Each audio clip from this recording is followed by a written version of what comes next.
Hello viewers, welcome to TN food trial channel. நம்ம இந்த வீடியோவில் ஹெல்த்தி ஸ்வீட் பொட்டுக்கடலை மாவு உருண்டை எப்படி பண்ணுறதுன்னு பார்க்க போகிறோம். இருக்கிறதுலே ஈஸியஸ்ட்டு ஹெல்த்தியான ஸ்நாக்ஸ்னால் நான் இதான் சொல்வேன். அதுக்கு 2 டம்ளர் பொட்டுக்கடலை எடுத்துக்கோங்க, 3 ஏலக்காய் எடுத்துக்கோங்க. எந்த டம்ளரில் பொட்டுக்கடலை எடுக்கிறீங்களோ அதே டம்ளரில் 3/4 டம்ளர் ஒயிட் சுகர் ஆட் பண்ணிக்கோங்க. இதை மிக்சியில் நல்லா கிரைண்ட் பண்ணி பவுடராக அரைச்சி எடுத்துக்கோங்க. இதை அப்படியே ஒரு பாத்திரத்துக்கு மாற்றிடுங்க. நெய் உருக்கியோ இல்லை அப்படியேவோ அது உங்கள் சாய்ஸ்.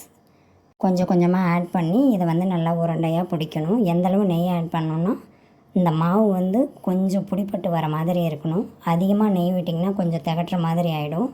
அதனால் நீங்கள் பிடிப்பட்டு வர மாதிரி அந்தளவு மட்டும் நெய் ஆட் பண்ணிக்கோங்க. இது ரொம்ப ஹெல்த்தி. இப்போ வெயிட் போடணும் அப்படின்னு நீங்கள் ஏதாவது ஸ்நாக்ஸோ ஃபுட்டு ட்ரை பண்ணுறீங்கன்னா கண்டிப்பாக இதை நீங்கள் ட்ரை பண்ணுங்கள். நல்லா ரிசல்ட்டை கொடுக்கும். சின்னவங்கள்லேருந்து பெரியவங்க வரைக்கும் எல்லாருமே யூஸ் பண்ணலாம். இதை ஒரு தடவை சாப்பிட்டு பார்த்துட்டாங்கன்னா கண்டிப்பாக யாருமே விடவே மாட்டாங்க. மறுபடியும் சாப்பிடணும்னு நினைப்பாங்க. அந்தளவு இது ஸ்வீட்டாக இருக்கும்.